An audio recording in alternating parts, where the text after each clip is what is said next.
tsara togo voalohany.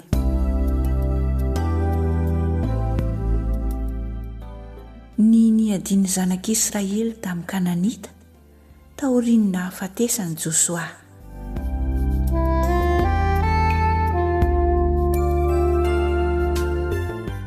Ary rehefa maty Josoa dia nanontany tamin'i Jehovah ny zanak'Israely hoe iza no hiakatra voalohany hiady amin'ny Kananita ao anay? Dia hoy Jehovah, Joda no hiakatra. Indro efa nanolotra ny tany ho eo an-tanany aho. Ary hoy Joda tamin'ny Simeona rahalany, andeha hiara-miakatra amiko ianao ho any amin'ny lovako, ka aoka isika hiady amin'ny Kananita. Ary izaho kosa dia andeha hiaraka aminao ho any amin'ny lovanao. Ary Simeona dia nandeha niaraka taminy. Dia niakatra Joda, ary natolotra Jehovah teo an-tanany Kananita sy ny Perizita, ka nahafaty iray alin-dahy tany Bezeka izy. Ary nahita ny Adoni Bezeka tany Bezeka izy, dia niady taminy, ka naharesy ny Kananita sy ny Perizita. Nefa nandositra Adoni Bezeka, ary nanenjika azy izy ireo, ka nisambotra azy, dia nanapaka ny ankibe tanany sy ny ankibe tongony. Ary hoy Adoni Bezeka, mpanjaka 70 voatapaka ny ankibe tanany sy ny ankibe tongony no nitsindroka hanina teo amin'ny latabatro, ka mba tahaka ny nataoko ihany lahy no navalin'Andriamanitra. Ary nentin'ireo any Jerosalema izy, ka maty tany. Ary namela ny Jerosalema ny taranaka Joda, ka nahafaka azy. Dia namely azy tamin'ny lelan-tsabatra, ka nandoro ny tanàna. Ary rehefa afaka izany, dia nidina ny taranaka Joda hiady amin'ny Kananita izay nonona tao amin'ny tany avoana sy tany amin'ny tany atsimo ary tany amin'ny tany lemaka amorontsiraka. Dia nandeha Joda hiady tamin'ny Kananita izay nonona tany Hebrona, Kiriat-Arba no anaran'ny Hebrona taloha, ka namono an'i Sesay sy Ahimana ary Talmay. Dia niala tao izy, ka nandeha hiady amin'ny mponina any Debira, Kiriat-Sefera no anaran'ny Debira taloha.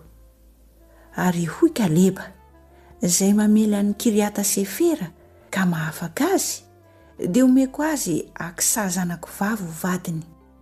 Ary Otiniela zanakalahin'i Kenaza, zandrin'i Kaleba no nahafaka azy, ka dia nomeny azy Aksa zanany vavy ho vadiny. Ary rehefa voapakatra raha vehivavy, dia nanome vava ny lahy hangataka sata tamin-drainy. Dia niala faingana tamin'ny borikiny izy, ka hoy Kaleba taminy, inona moa no ilainao? Ary hoy izy, omeo tso-drano aho, fa ny tany tsy misy rano nomenao aho, ka mba omeo loharano koa aho. Dia nomeny Kaleba azy ny loharano ambony sy ny loharano ambany. Ary ny taranak'ilay Kenita Zaodahan'i Mosesy dia niara niakatra tamin'ny taranaka Joda, niala tao amin'ny tanàna Berofi ankany an'efitra Joda atsimon'ny Arada. Nandeha ireo ka nonona teo amin'ny Israely.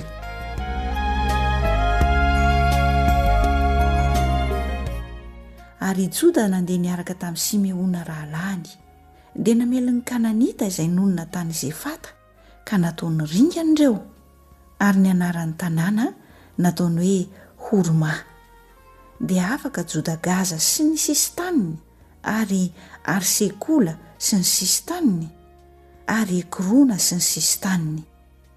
Ary Jehovah nombany Joda, ka dia azo ny tany avoana, nefa tsy naharoaka ny mponina teny amin'ny tany lemaka izy, satria nanana kalesy vy ireny.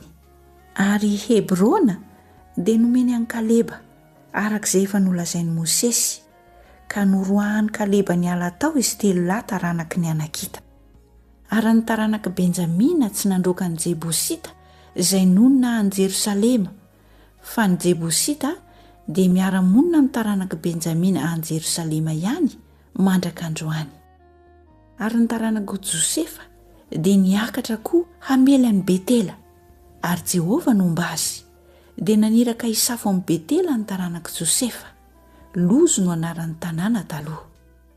Ary nahita lehilahy anankiray nivoaka avy tao an-tanàna ny mpisafo, ka nanao taminy hoe, mba hatorokely anay ny fidirana makao an-tanàna dia amindra fo aminao izahay dia natorondra lehilahy azy ny fidirana makao an-tanàna ka dia nasiny tamin'ny lehilahy-tsabatra ny tanàna fa raha lehilahy sy ny mpianakaviny rehetra dia navelany andeha ary nandeha ho any amin'ny tany Etita raha lehilahy ka nanorona tanàna izy ary ny anarany dia nataony hoe Lozy ary mbola izany ihany no anarany mandrak'androany ary Manase tsy nahafaka ny Betisana sy ny zanaboiny na Tanaka sy ny zanaboiny sady tsy naharoaka ny mponina tany Dora sy ny zanaboiny na ny mponina tany Ibleama sy ny zanaboiny na ny mponina tany Megido sy ny zanaboiny satria tiany ny Kananita hitoerana indrindra izany tany izany.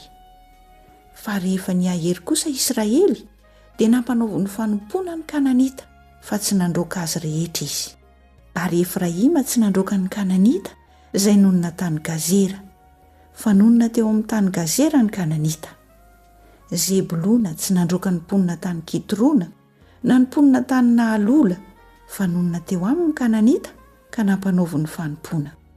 Asera tsy nandroaka ny mponina tany Ako na ny mponina tany Sidona na ny tany Alaba na ny tany Aksiba na ny tany Helba na ny tany Afika na ny tany Rehoba fa nonona teo amin'ny Kananita tompon-tany ny taranaka Asera fa tsy nandroaka azy. Naftaly tsy nandroaka ny mponina tany Betisemesy na ny mponina tany Betanata fa nonona teo amin'ny Kananita tompon-tany izy kanefa nampanaovy ny fanompoana ny mponina tany Betisemesy sy Betanata.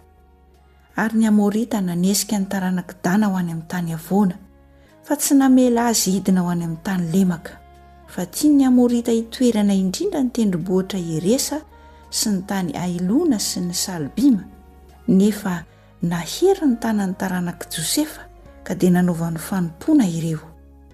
Ary ny faritanin'ny Amorita dia hatramin'ny fiakarana Akrabima ka hatramin'ilay haram-bato no mankany.